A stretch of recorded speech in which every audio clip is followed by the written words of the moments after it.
नमस्ते। सूत्र टिभी एचडीको स्टुडियोको यो निर्वाचन एक्सप्रेसमा फेरि पनि तपाईलाई स्वागत छ।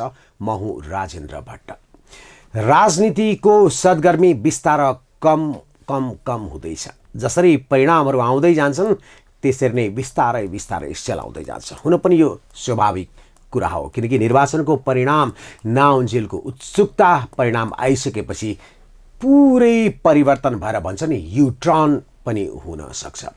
हामीले धेरै जस्तो यो स्टुडियोमा यो निर्वाचन एक्सप्रेसमा राजनीतिक कर्मीहरूलाई निम्ता गरेका थियौँ र कहिलेकाहीँ पत्रकारलाई पनि निम्ता गर्ने सौभाग्य पाएका थियौँ। आज पनि मसँग एकजना वरिष्ठ पत्रकार हुन्छ जसले 30औं वर्षदेखि नेपालको राजनीति अझ विशेष गरेर संसदकै राजनीतिबाट आफ्नो यात्रा मात्र सुरु गर्नु भएन र त्यसमा अहिले निरन्तर हुन्छ। यतिखेर उहाँले सम्हालिराख्नु भएको छ यी कागज। यहाँलाई स्वागत छ। धन्यवाद। राजनीति आउट अफ बक्स बसेर धेरै बुझ्नु भएको छ। आज तपाईबाट धेरै कुरा जान्ने जिज्ञासा छ मलाई। वर्तमान राजनीति र जुन यो स्थानीय निर्वाचनलाई समग्रमा हेर्दा कस्तो देख्नुभयो? अब खास गरिकन अघिल्लो संसदीय निर्वाचनमा नेकपा, त्यतिखेर नेकपा त बनिसकेको थिएन, एमाले र माओवादीको गठबन्धनलाई मत दिएर पठाएका हुन्। तर त्यो 5 वर्षीय कार्यकालमा उहाँहरू गठबन्धनबाट चाहिँ एकीकरणमा जानुभयो, तर एकीकरणपछि उहाँहरू समग्र रूपमा रहिरहन सक्नु भएन। त्यसले राज्यको समग्र अवस्थालाई अप्ठ्यारो पारेको अवस्था।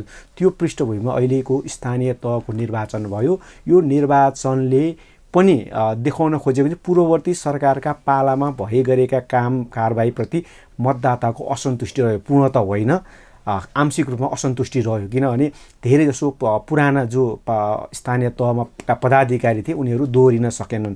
कतिपय ठाउँमा दोहोरिएका छन्, तर धेरैजसो ठाउँमा दोहोरिने अवसर, एक त पहिलो त कतिले टिकटै पाएनन्, टिकट पाउने क्रममा पनि पराजित गरेको अवसर। यसले चाहिँ मतदाताले अलिअलि बदला लिन खोजेको जस्तो देखिन्छ।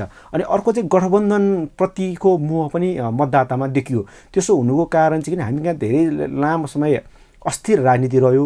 गठबन्धन भइसकेपछि थिर हुन्छ कि भन्ने एउटा अपेक्षा, आशा। तर पूर्ववर्ती मैले भनिहालेँ संसदीय कालखण्डमा त्यसै गरी नै एमाले र माओवादीको गठबन्धनलाई चाहिँ मत दिएका थिए, तर उहाँले त्यो मतलाई सम्मान गर्न सक्नु भएन। त्यसलाई सुरक्षित तरिकाले अर्को चुनावसम्म पुर्याउन सक्नु भएन। बिचैमा उहाँहरूको एक किसिमले गठबन्धन तुइएन मात्रै मुलुकलाई एक किसिमले सङ्कटपूर्ण अवस्थामा लगियो। दुईचोटिको प्रतिनिधि सभा विघटन, त्यो प्रतिनिधि सभा विघटनकै कारणले गर्दा झन् मुलुक चाहिँ अस्थिर राजनीतिमा प्रवेश गरेको सबै दृश्यलाई पनि यो चुनावको बेलामा चाहिँ अलिअलि बदला लिएको देखिन्छ मतदाताले। है जस्तो भनौँ न, अहिले हामीले यो स्थानीय, हुन त स्थानीय निर्वाचन र स्थानीय राजनीति भनेको यो सामुदायिक राजनीतिबाटै बेस होला होइन, किनकि वडाध्यक्ष उहाँकै आफ्नै चिनेको चाहियो, वडा सदस्य चाहियो, अनि मेयरहरू पनि अब अथवा गाउँपालिकाका अध्यक्षहरू पनि।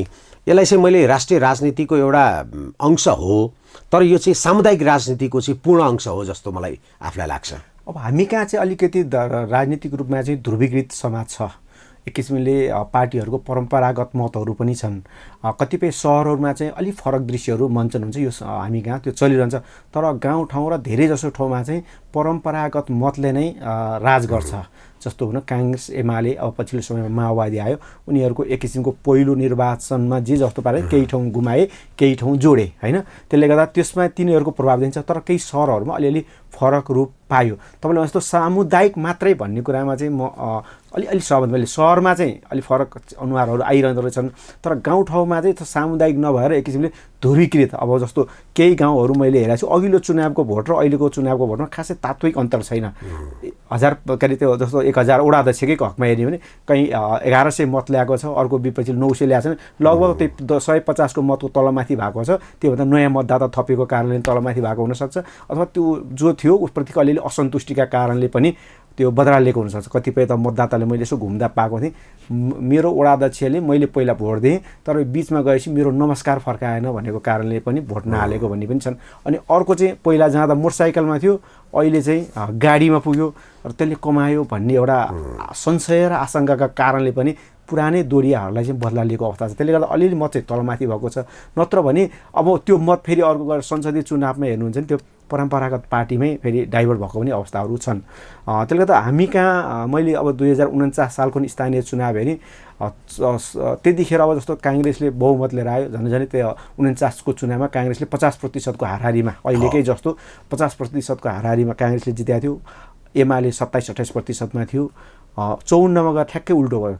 एमाले 51% हाराहारीमा गयो, काङ्ग्रेस फेरि पूर्वमा एमालेको स्थानमा आयो। अहिलेको 74को मा पनि अब एमालेको झन् 44-45% थियो, काङ्ग्रेसको अहिले जस्तो एमाले जति छ त्यस्तै स्थानमा थियो भने चाहिँ अलिअलि प्रतिशतहरूको फरक हुन सक्ला। एमालेको ठाउँमा काङ्ग्रेस जाने, काङ्ग्रेसको ठाउँमा एमाले जाने, त्यो चाहिँ चलिरहेको छ 49 साल यताको चुनावहरू हेर्दा होइन। अहिले चौथो चुनाव भनौँ न, स्थानीय तहको प्रजातन्त्र आएपछि, पञ्चायतको मैले तुलना गरिनँ, प्रजातन्त्र आएपछिको चुनाव हेर्ने भने काङ्ग्रेस र एमाले बिचमै त्यो प्रतिशतको मत चाहिँ तलमाथि भइरहेको अवस्था छ। त्यो चाहिँ भने हाम्रो समाज चाहिँ दुई ध्रुवमा भनौँ न, एउटा वामपन्थी एउटा प्रजातन्त्रवादी खेमामा, लोकतन्त्रवादी खेमामा बाँडिएको जस्तो मलाई लाग्छ। त्यसमा सहरहरूमा चाहिँ अघि पनि परिवर्तन हुँदो रहेछ। जस्तो अहिले नयाँ सिनारीहरू पनि यसपालि हामीले देख्यौँ होइन। जस्तो बागी उम्मेदवारको आफ्नै ठाउँ छ, गठबन्धनका उम्मेदवारको आफ्नै ठाउँ छ।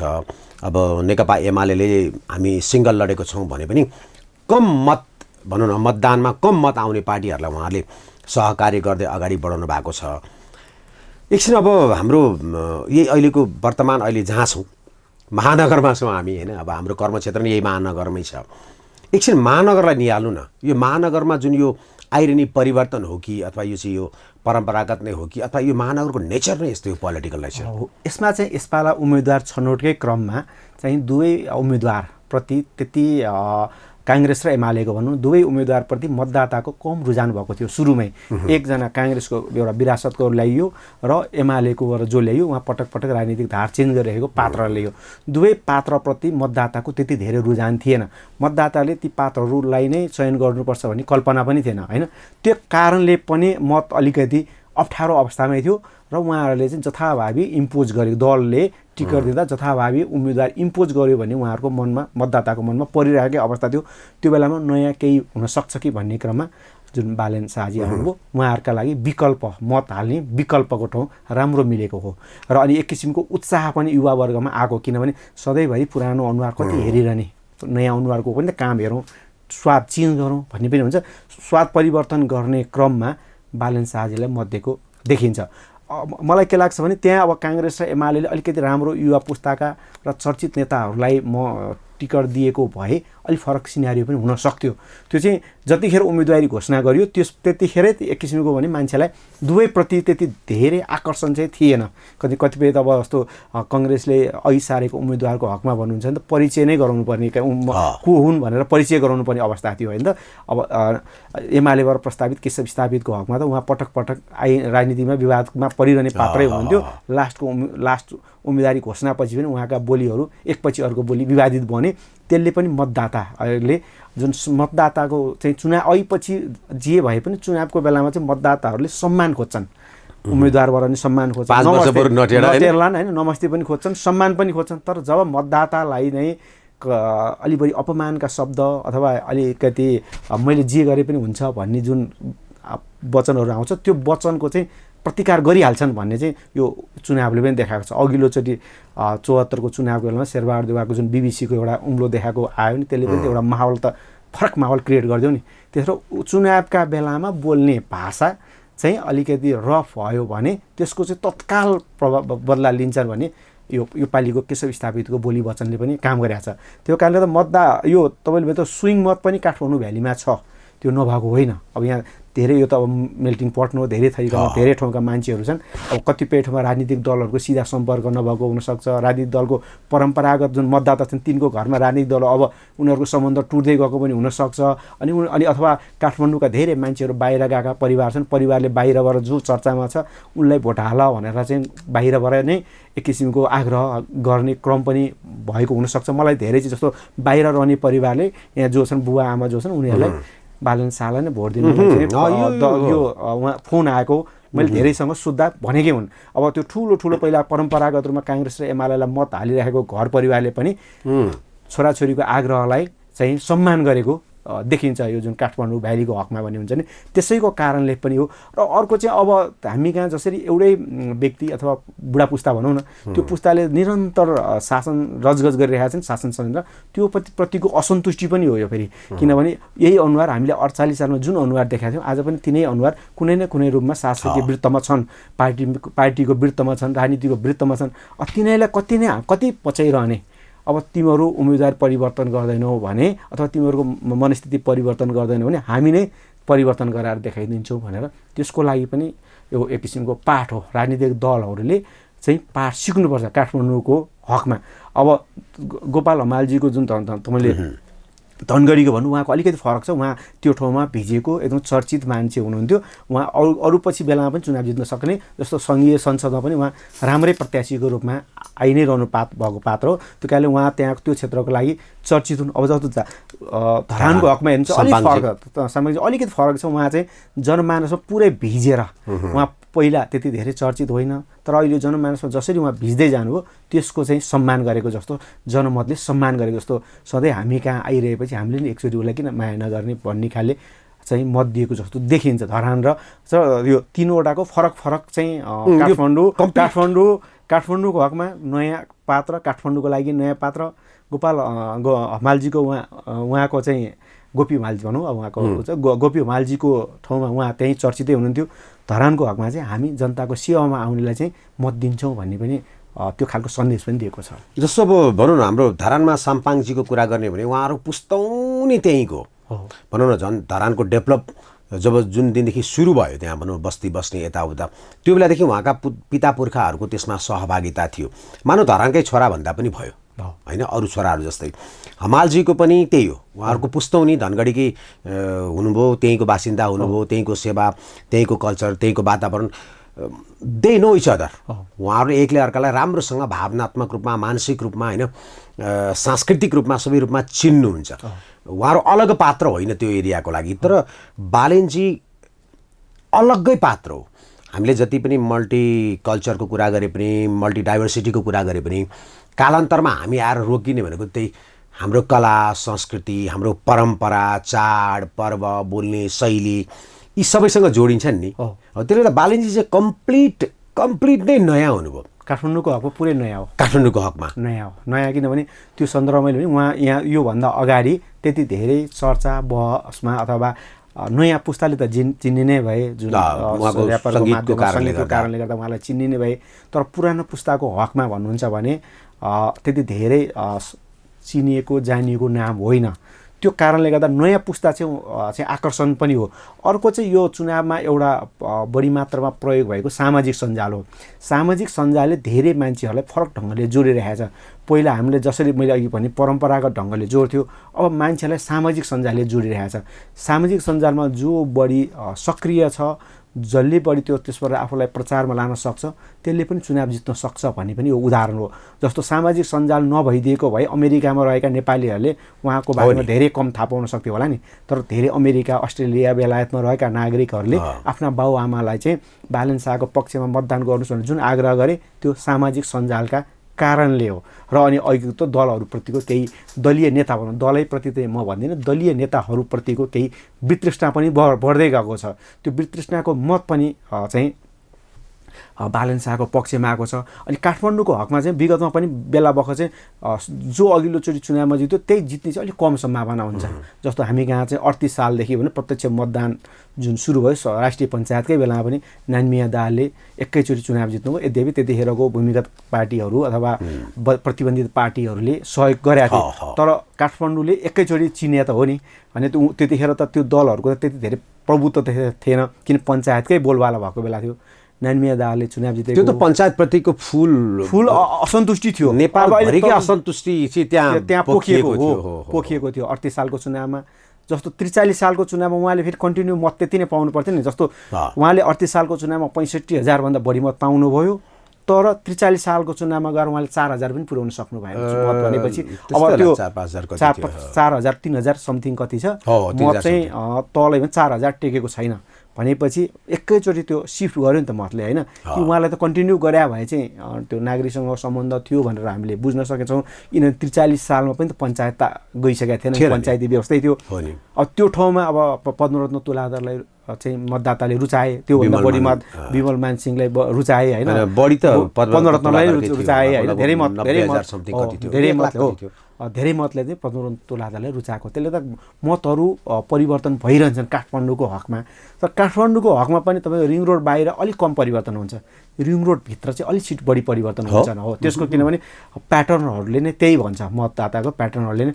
नत्र भने कहिले यहाँ काङ्ग्रेसले स्वाटै सबै सिट जितिदिन्छ, कहिले एमाले स्वाटै सिट जितिदिन्छ, त्यहाँ त त्यो मत परिवर्तन भइदिएन हो। तर काठको जुन अब प्रचलित भाषामा काठ जुन भनिन्छ त्यहाँ चाहिँ अलिक कम परिवर्तन हुन्छ, त्यहाँ चाहिँ थोरै परिवर्तन हुन्छ। तर त्यसरी स्विङ चाहिँ मतहरू कम हुन्छ, निर्णायक मत चाहिँ त्यति धेरै परिवर्तन हुँदैनन्। जस्तो अहिले धेरैवटा पार्टी यो पटक अलिकति आफ्नो अस्तित्व देखाउने ठाउँमा पनि आउनुभयो, केही पार्टीहरूले आफ्नो अस्तित्व जोगाउन नै सक्नु भएन होइन। जस्तो लोकप्रियताको आधारमा एकदमै चर्चा शिखर पाएको विवेकशीलले तपाईँले देखिहाल्नुभयो, विवेकशीलले यसपालि पाएको मतले गर्दा विवेकशीलको गएको पटकको लोकप्रियता त उसले कायम गर्न सकेन। यो पनि त्यही मत स्विङकै प्रभाव हो? होइन, यसमा चाहिँ अलिक फरक छ। विवेकशील पार्टीसँग धेरै आशा अपेक्षा थियो अघिल्लो चुनावमा, तर यो बिचमा उहाँहरूको पार्टीको जुन झगडा टुटफुटको कुराहरू आए नि, त्यो टुटफुट गुटले चाहिँ के देखायो भने यो पार्टी बनिसकेपछि यो पनि यस्तै हुँदो रहेछ भन्ने खालको म्यासेज गयो। त्यो स्विङ भोटको प्रभावभन्दा पनि उहाँहरूको यो बिचमा चाहिँ त्यो पार्टीलाई सम्हाल्न नसकेपछिको परिणति हो। यद्यपि उहाँ त्यो अघिल्लोचोटिको चुनावबाट एउटा वैकल्पिक पार्टीको रूपमा चाहिँ यो उदाउँछ भारतमा, त्यो आम आदमी पार्टी उदाए चाहिँ यहाँ पनि उदाउँछ भन्ने धेरैको कल्पना थियो। तर यो 4-5 वर्षको बिचमा चाहिँ उहाँहरूको आफ्नै क्रियाकलापका कारणले गर्दा मतदाताहरूको रुझान त्यतातिर जान सकेन। त्यो जान नसकेको मत जस्तो अघिल्लोचोटि राम्रो मत पाएको हो नि स्थानीय तहको चुनावमा, त्यो दुईवटा पार्टी भएर जाँदा पनि राम्रो मत पाउनु भएको थियो। त्यो कारणले गर्दाखेरि त्यो विवेकशील पार्टीको चाहिँ अलिकति फरक रवैयै भनौँ का कारणले पनि यो छ। अब जति हामीले त्यो पार्टीलाई लोकतान्त्रिक हुन्छ भन्नेको सुनिएको थियो, जो अपेक्षा पनि गरिएको थियो, त्यो बाटोमा त्यो गएन। नगएपछि के हो भने मतदाताले रुचाइदिएनन् होइन। अब मान्छेको भावना अनुसार चाहिँ पार्टीहरू चलेनन् भने तिरस्कार पनि गर्छन्। त्यो तिरस्कारको क्रममा अब नयाँ पार्टीहरू पनि परे। यो जस्तो भनौँ तपाईँ करिब 30 वर्षदेखि यही राजनैतिक बिटमै यो पत्रकारिता पेसा गरिराख्नु भएको छ। यो 30 वर्षको तपाईँको अनुभवले के भन्छ? यस्तो चाहिँ पटक नेपालभरि नै भएको थियो वा चाहिँ यो चाहिँ पहिलो पटक हो यसरी चाहिँ राजनीतिक पार्टीहरूलाई नै भनौँ न बागी उम्मेदवारले जित्दिने, विद्रोही उम्मेदवारले जित्दिने? यो होइन, पहिला विगतमा पनि थियो। विगतमा जस्तो 2051 सालको मध्यावधि चुनावमा 7 जना चाहिँ चुनावमा स्वतन्त्र आए। ती अधिकांश चाहिँ काङ्ग्रेसबाट चाहिँ काङ्ग्रेसका बागी अथवा विद्रोही थिए। पहिला काङ्ग्रेसमै थिए, काङ्ग्रेसले टिकट नदेखि स्वतन्त्र भएर आएका थिए।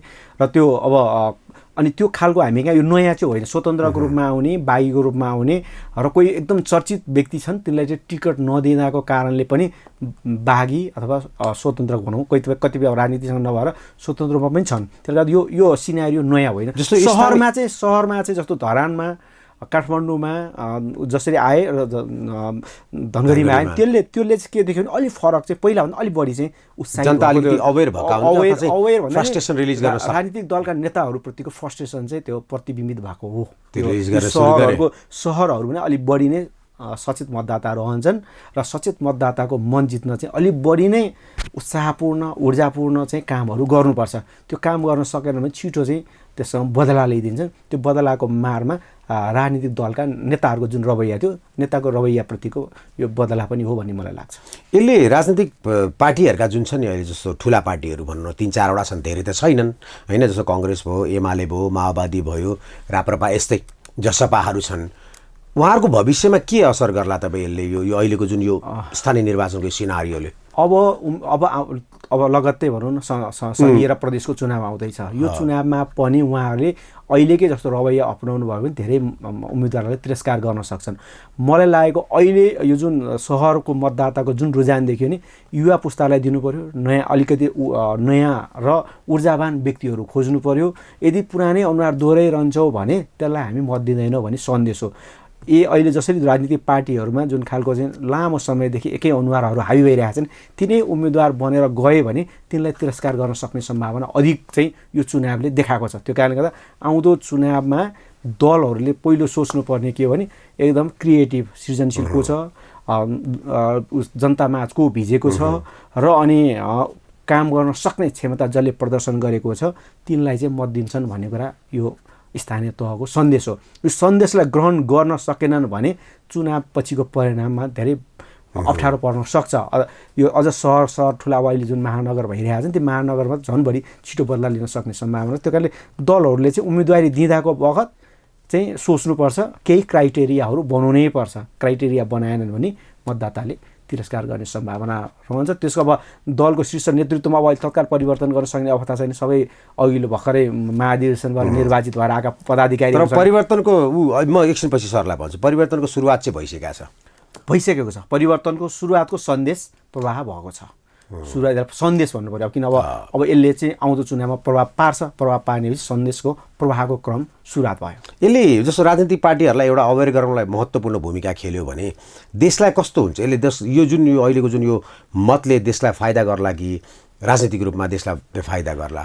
अब स्वतन्त्र आएको अरू त धेरै जस्तो राजनीतिक पार्टीहरूकै होल्ड भयो, जम्मा केही एकाध ठाउँमा स्वतन्त्र आएको छन्। अब राजनीतिक दलहरूको होल्ड भएको ठाउँमा उनीहरूको आफ्नो गठबन्धन छ, त्यो फरक शैलीको छ। कतिपय ठाउँमा त अब एउटै पार्टीले बहुमतै प्राप्त गरेको अवस्था छ, जिल्लामै बहुमत प्राप्त गरेको अवस्था छ। त्यसले गर्दा त्यो बहुमत प्राप्त गरेको ठाउँमा अलिक सजिलो होला। तर अब स्वतन्त्र जितेको ठाउँमा अरू पार्टीको वडा अध्यक्ष भनौँ अथवा सदस्यहरू त अरू पार्टीका छन्, तिनलाई कसरी म्यानेज गर्छन् स्वतन्त्र उम्मेदवारहरूले भन्ने चाहिँ च्यालेन्ज छ।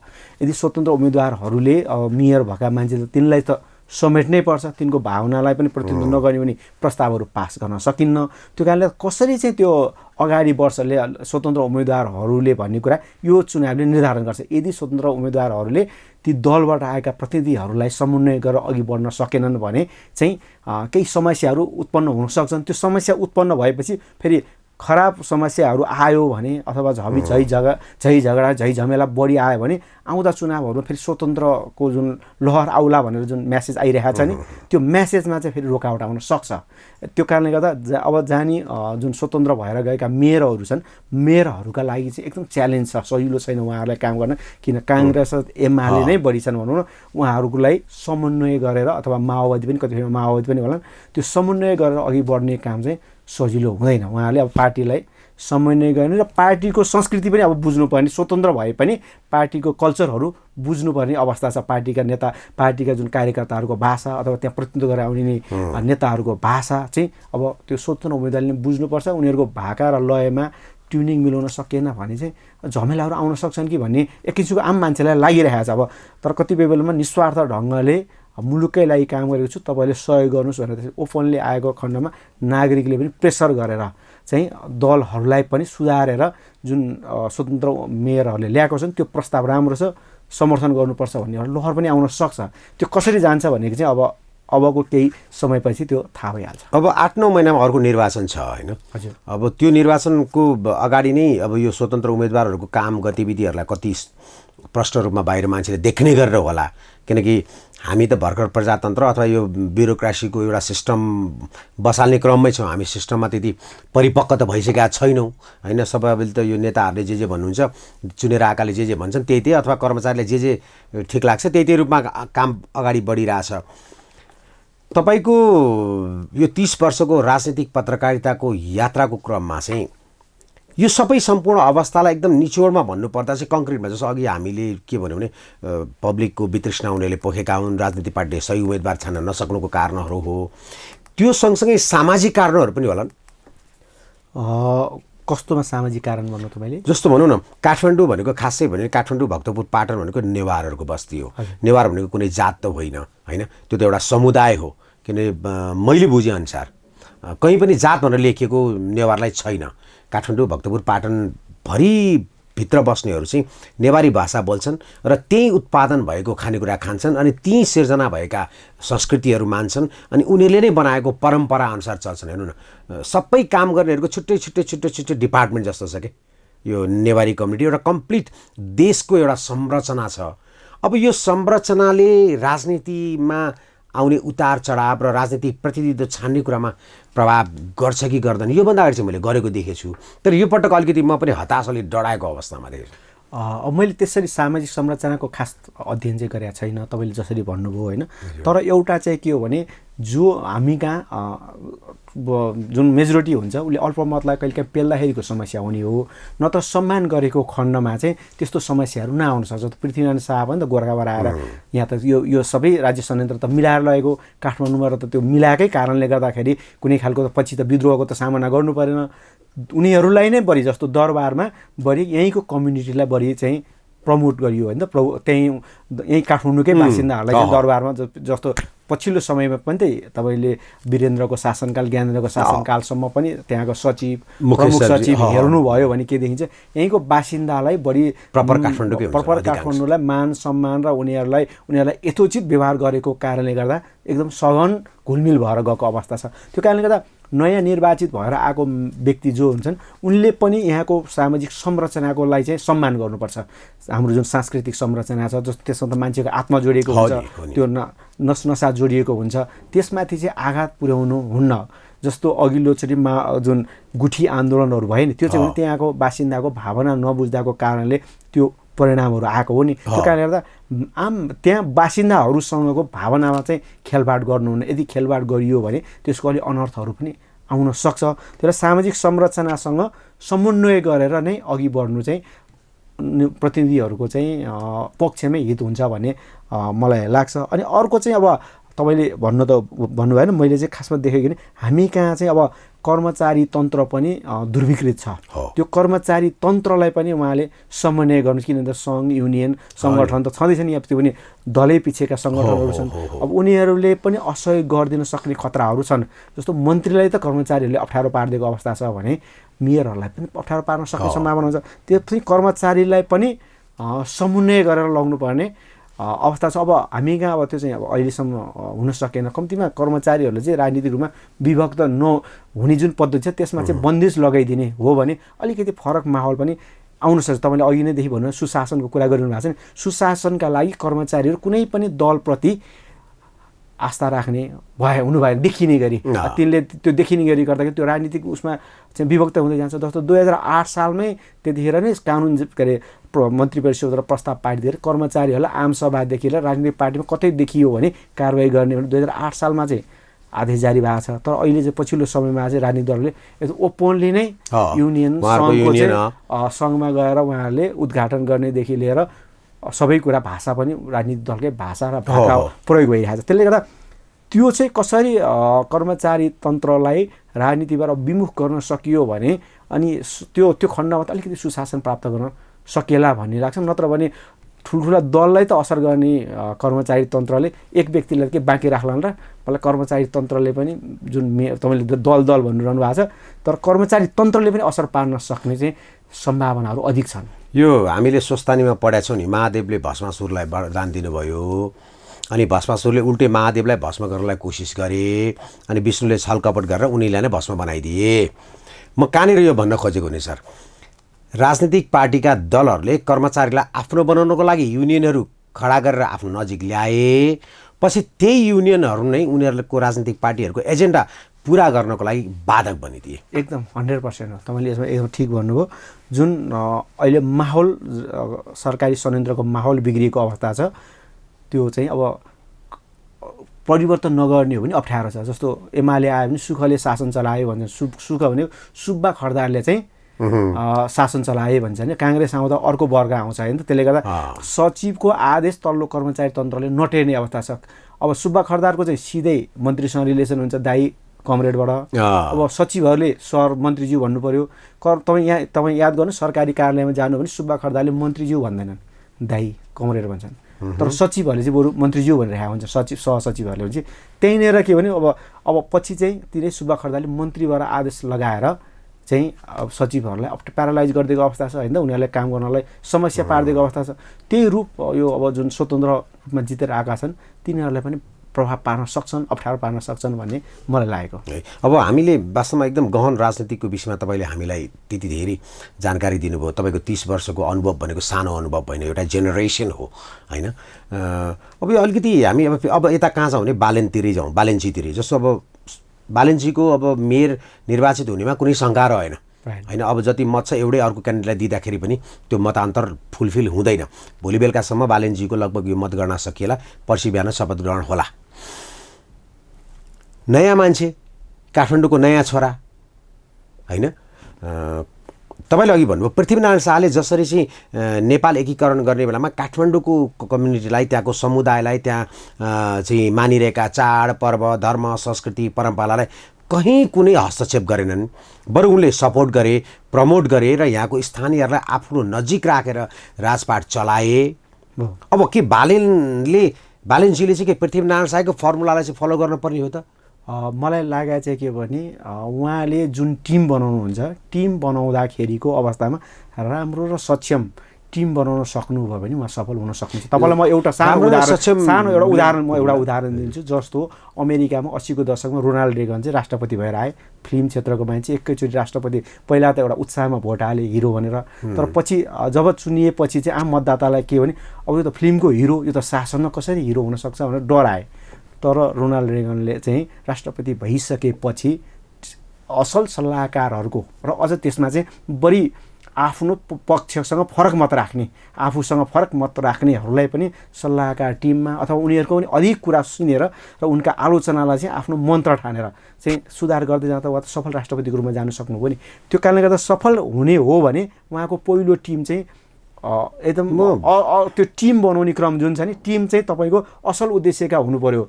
उहाँले चाहिँ फेरि अब आफ्नो मान्छे भन्न थाल्नुभयो भने फेरि त्यहाँनिर समस्याहरू सिर्जना गर्न सक्छ। म रोक्नु सरलाई के छ सर, म फेरि म बिर्सिहाल्छु कि भनेर सोधिहाल्छु भनेको। जस्तो हजुरले अमेरिकाको रोनाल्ड रेगनको दिनुभयो।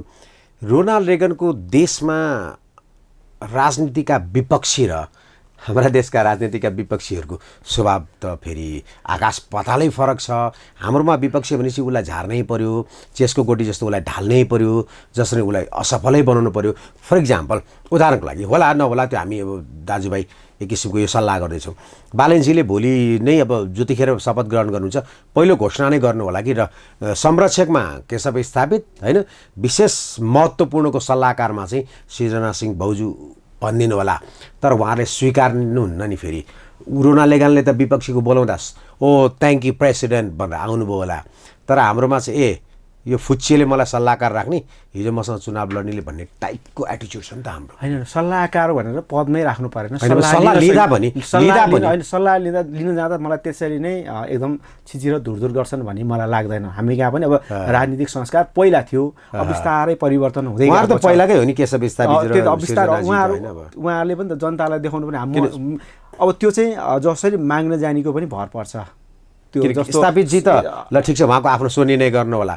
अब सृजना सिंहजीको त निर्णय गर्न अझ लेगेसीले पनि उहाँलाई अलिकति दबाब पर्ला। म सल्लाहकार रूपमा उहाँलाई त भनिरहेको छैन, अरू पनि त छन् योग्य व्यक्तिहरू त देशमा यति धेरै व्यक्तिहरू जन्मिरहेका छन्। आइटी विज्ञ होलान्, शासनका विज्ञहरू होलान्, कानुनका विज्ञहरू होलान्, तिनलाई पनि त अझ उहाँहरू त कति विज्ञ हुनुहुन्छ मलाई थाहा छैन। तपाईँले जुन नाम लिनु भएको छ उहाँहरू त्यो क्षेत्रमा कति विज्ञ हुनुहुन्छ मलाई, तर त्यही क्षेत्रमा विज्ञता हासिल गरेका, समाजमा पहिचान कमाएका मानिसहरूलाई त सल्लाहकार राख्न सक्नुहुन्छ नि त।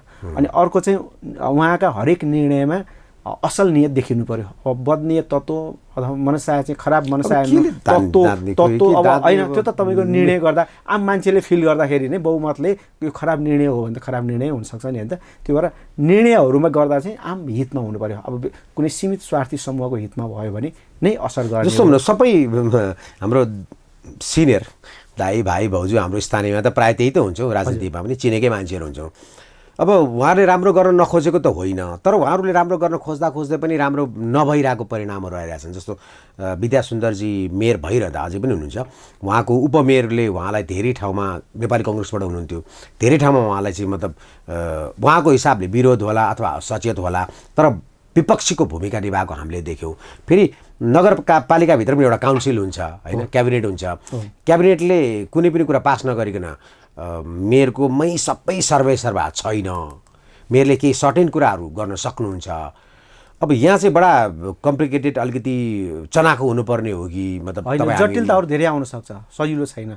पार्टीगत रूपमा हुँदाखेरि अब जस्तो मेयर हुने पार्टीको त केही न केही बहुमत हुन्छ अथवा नजिकै बहुमत हुनसक्छ, तर सिङ्गल व्यक्तिलाई गएर त्यो क्याबिनेट पालिका हाँक्दाखेरिको अवस्थामा जटिलताहरू तपाईँले अधिक हुन सक्छन्। त्यो भएर तपाईँको समन्वयकारी भूमिका चाहिँ अत्यधिक मात्रामा चाहिन्छ। जति दलको मात्रामा, जस्तो अहिले मैले काङ्ग्रेसै छ भने उसको वडा अध्यक्षले यसो गर्नुहोस् भनेपछि त उनीहरूको इन्फर्मल्ली निर्णय पुर्याइदिन्छ होइन त। इन्फर्मल पहिला त इन्फर्मल छलफल चलाउँछन्, अब उहाँले इन्फर्मल छलफल चलाउन सक्नुहुन्छ कि सक्नु, त्यो चाहिँ अब समस्या छ।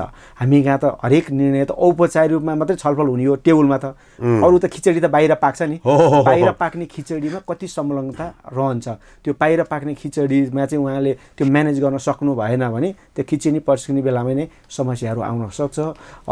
हाम्रोबाट भने त्यो जुन ठाउँमा निर्णय हुन्छ त्यो ठाउँमा हुने निर्णयमा त एकदम औपचारिक मात्र, सबै काम त तपाईँको बाहिरै हुन्छ, बाहिरै भइरहेको हुन्छ। त्यो बाहिर हुने कुरालाई अब त्यहाँ ल्याएर उनीहरूले एउटा अडान बनाइदिए भने, अडानको रूपमा प्रस्तुत गरिदिए, अथवा काङ्ग्रेस हुनसक्छ, एमाले हुनसक्छ, उहाँले त्यो अडान बनाइदिएको भने अप्ठ्यारो छ। त्यो जटिलता तपाईँले हामीले सोचे जस्तो सहज छैन। त्यो कारणले अब कसरी जाने भन्ने कुरामा चाहिँ एकदम छलफल बहस, समाजसँग पनि इन्टरेक्सन गर्नु पऱ्यो, अथवा कतिपय बेला उहाँको त्यो लाइभ प्रसारण पनि हुनु पऱ्यो। त्यो जनता मलाई चाहिँ पालिकामा दुःख भनेर देखिनु नि पऱ्यो। जस्तो पोखराको मेयरले म लाइभ प्रसारण गर्छु भन्नुभएको छ, त्यो पनि हुन सक्नु पर्ला नि त। होइन, उहाँले गर्नुभएको छ होइन। त्यो कुरामा त बालेनजीको शङ्कै छैन, किनभने एक त यङ हुनुहुन्छ, त्यसमाथि आजको टेक्नोलोजीलाई प्रयोग गर्न जान्नु हुनुहुन्छ।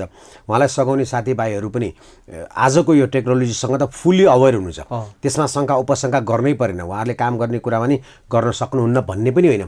तर समस्या के भने काठमाडौँको स्थानीयको नेचर एउटा छ, उहाँको नेचर अर्को नेचरबाट आउनु भएको छ।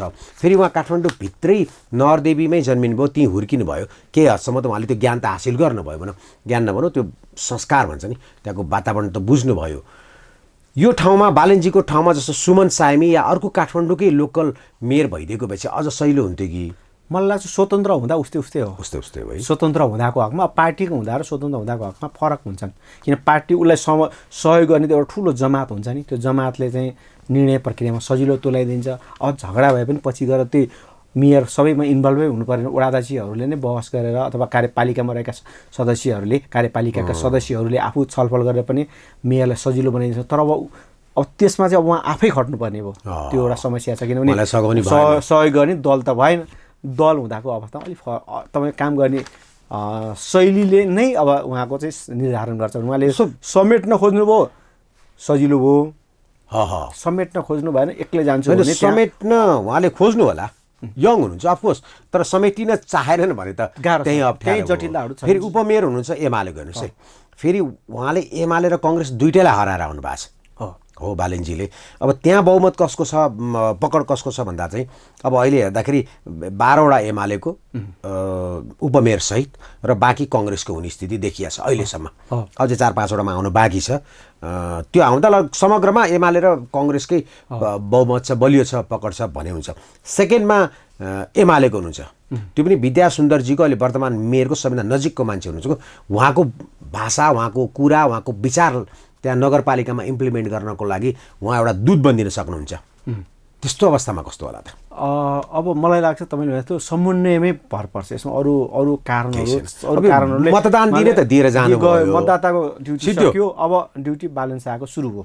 अब त्यो ड्युटी निर्वाह गर्ने क्रममा अब त्यो दुईटै शक्तिलाई चाहिँ कसरी म्यानेज गरेर जाने, अब राजनीतिक कला पनि चुनौती हो नि है। चुनौती हो, अनि त्यो त सबै ठाउँमा हुन्छ। जस्तो संसदमै देखिन्छ एउटै पार्टी बहुमत 2/3 नजिक हुँदा त एउटै पार्टी सम्हाल्न नसकेको अवस्था हामीले त धेरै भएकै छ नि। बहुमत नजिकको सत्तारूढ पार्टी विभाजन भएर आज त्यो प्रमुख प्रतिपक्षले चाहिँ स्थानीय निकायको चाहिँ पकड जमाएको अवस्था छ भनेपछि त्यो अवस्थामा कसले लाग्दा त्यो दल सम्हाल्न नसक्नुको कारणले गर्दा यो अवस्था छ नि। अब झन् सिङ्गल व्यक्तिले गएर त त्यो दुईटा दललाई म्यानेज गर्ने भने चाहिँ कम चान्चुने होइन, अप्ठ्यारा छन्। अब त्यसमा चाहिँ असल नियत चाहिँ बढी देखिनुपर्छ। त्यो असल नियत देखियो भने फेरि नागरिकले समर्थन गर्न सक्छ। नागरिक कतिपय बेलामा दलहरूलाई दबाब पनि पर्नुपर्छ। दलहरूलाई दबाब पर्यो भने सच्चिएको पनि छन्, सच्चिन्छन् पनि। भोट जस्तो भनौँ न, जसरी हिजो जहाँबाट भोट दिनुभयो सोसल मिडियाबाट जसरी चाहिँ उहाँको चाहिँ प्रचार प्रसार गरियो, अब त्यो दस्ता त यो 5 वर्ष निरन्तर खट्न त सक्दैन नि सर। यो त जनताले त आफ्नो कर्तव्य होइन, यस्तो हुन्छ। मैले पनि अब विगतमा पनि कोही लोकप्रिय व्यक्ति चाहिँ चाँडो चाहिँ अप्ठ्यारो अवस्थामा भएको देखाएको छु। मैले पनि देखेँ, त्यही अनुभव। त्यो कारणले गर्दाखेरि हामी कहाँ अब छिटो परिणामहरू खोज्छौँ। हामीमा अब वाइवाई जस्तै स्वाट्टै पकाउन साथ भइहाल्नुपर्छ भन्ने टाइपको कुनै कुरा त प्रोसेसमा गएर त्यसको परिणाम देखिन अलि लामो समय कुर्नुपर्छ होइन त। लामो समय कुर्ने क्रममा चाहिँ तपाईँले भने त असन्तुष्टिको मात्रा बढ्दै जान सक्ने सम्भावना हुन्छ। छिटो परिणाम खोज्नेहरूलाई चाहिँ कसरी म्यानेज गर्ने, त्यो पनि एउटा चुनौतीपूर्ण छ। कुनै कुरा त आजको भोलि त हुँदैन। कुनै एउटा सानो परियोजना गर्नु त डिपिआर गर्नु पऱ्यो, त्यहाँका त्यस्तो डिपिआर गरेर भने त्यहाँका स्थानीय बासिन्दाको घर जग्गा अथवा केही चाहिँ अधिग्रहण गर्नुपर्ने होला। ती कुराहरूले गर्दा पनि जटिलताहरू आउँछन् र नआउने होइन। हामीले फेरि अब राजनीति भनेकै जटिलता हो, शासन भनेकै जटिलता पनि हो। त्यो बुझेर जटिलता छ भनेर बुझेर त्यसमा अलिकति समन्वयकारी भइदियो भने आक्रामक नभइकन अलिक सहज ढङ्गले चाहिँ काम लिन्छु भनेर लाग्नु पऱ्यो। फेरि नसकिने कुरा हुँदैन, मान्छेको मन जित्ने नै हो। मन अब यत्रो मतदाताको मन जित्नु भयो भने वडाध्यक्षहरूको पनि मन जित्नु होला भन्ने, उपमेयर वडाध्यक्षको पनि मन जित्नु होला भने हामी त्यो अपेक्षा गरौँ। हामी फेरि एकैचोटि सुरुमै नकारात्मक भावनाबाट नहेरौँ भन्ने हो होइन। हामी त सम्भावनाको कुरा गरे हो, किनकि मत त उहाँले पाइसक्नु भयो, त्यसलाई त हामीले इग्नोर कसैले पनि गर्न सक्दैन। चाहे हामीले मत दिएका हौँ नदिएका हौँ, तर त्यो पनि हो हाम्रै मत हो होइन। अहिले काठमाडौँमा बालेन शाहजी, धनगढीमा हाम्रो हमालजी र धरानमा साम्पाङजी, उहाँहरू 3 जनामा सबैभन्दा सजिलो कसलाई होला र सबैभन्दा कठिन कसलाई होला काम गर्न? मलाई सबैभन्दा सजिलो गोपाल हमालजीलाई लाग्छ, मैले आफूले देखेँ। त्यसपछि अब धरानको र अनि काठमाडौँले अलि जटिल काठमाडौँलाई छ। धरानको पनि अब उहाँले अब त्यो समुदायसँग भिड्नुभएको कारणले गर्दा उहाँलाई समुदायले अलि बढी सहयोग गर्न सक्लान्। जस्तो गोपी हमाल चाहिँ पहिलादेखि नै त्यो क्षेत्रमा चर्चित भएको र एक किसिमले सबै नागरिकले स्वीकारेको र मलाई लाग्छ राजनीतिक दलले पनि सम्मानै गरेको व्यक्ति भएको कारणले गर्दा उहाँलाई अलि बढी सजिलो हुन्छ। त्यसपछि धरानको काठमाडौँ अलि बढी जटिल हुन्छ भन्ने मलाई लाग्छ है। 5 वर्षको अब यो हाम्रो बालेन शाहजीको 5 वर्ष कार्यकालमा काठमाडौँमा धेरै हेर्न र मतदाताले पनि धेरै चनाखो हुनु जरुरी छ। मतदाताले चनाखो हुनु जरुरी छ। राजनीतिक दलहरूले नराम्रो ठाउँमा अगाडि बढ्न खोज्दा रोक्नुपर्छ, तर राम्रो कामलाई चाहिँ धोका भयो अथवा चाहिँ त्यसलाई अवरोध गर्न खोजियो भने फेरि मतदाताले दलहरूलाई पनि बदला दिन्छ। चुनाव त अब आइ नै रहन्छ, चुनावमै लिएला हैन, यसको त पटक पटक चुनाव बिहोरिरहने क्रममा कुनै न कुनै बेला बदला दिन्छ। लोकतन्त्रको सुन्दर पक्ष भनेकै त्यही हो हैन त। हो सर, यो कुनै दिन लेलान बदलान भन्ने चाहिँ होप भयो। नत्र 7-8 महिनामा त अब निर्वाचन छ। अब 7-8 महिनासम्म मौन, अर्को निर्वाचन नआउँछ मौन बसिदिउँ, बालेनजीको चाहिँ धेरै अप्ठ्यारो नपारिदिउँ मेयरलाई, फेरि भोलि यसै नकारात्मक असर पर्छ। म त 7-8 महिना भनेको त नगरपालिका बुझ्दै बिच जान्छ होला जस्तो लाग्छ। यत्रो मान्छे लाग्छ, यति धेरै धर्म, संस्कृति, भाषा, यहाँको परम्परा एक युनिक छ यहाँको होइन। बुझ्न समय लाग्छ। जोस् हामी सकारात्मक, हामी आशावादी हुनुपर्छ, किन मतदाताले पत्याइसकेको व्यक्तिलाई सम्मान गर्नुपर्छ। लोकतन्त्रको सुन्दर पक्ष भनेकै त्यही हो। अब दलहरूले पनि अब चाहिँ बरु अब कसरी बालेन शाह जिते र अब के फर्मुला प्रयोग गर्नुपर्छ भनेर लेसन पनि बालेन शाहबाटै राजनीतिक दलहरूले सिक्नुपर्छ। नयाँ पुस्ता ल्याउने हो कि नयाँ पुस्तासँग भिज्नुपर्ने हो कि अथवा के अरू त्यो आकर्षणको के बुदाहरू हुन सक्छन्, आकर्षणका बुदाहरू र आफूलाई पनि विगतमा सच्याउने, विगतमा जे जस्तो गल्ती गरी अब सचिएर जान्छौँ भन्ने चाहिँ दलहरूका लागि पनि एउटा लेसन हो नि। हामीले सबै कुरा दुवै खाले हुन्छ नि, क्वाइनको राम्रा र नराम्रा पक्ष दुवैतिर हुन्छन् होइन। दुवै पक्षलाई ख्याल गरेर अगाडि बढ्नुपर्छ है। यहाँलाई धेरै धेरै धन्यवाद। यहाँलाई पनि धन्यवाद। अब हामी लगभग निर्वाचनको परिणामको अन्तिम चरणमा छौँ। सायद हाम्रो यो कुराकानी हाम्रो दाजुभाइ दिदीबहिनीले हेरिरहँदा परिणाम पनि आइसक्ला है। यहाँलाई फेरि पनि धन्यवाद।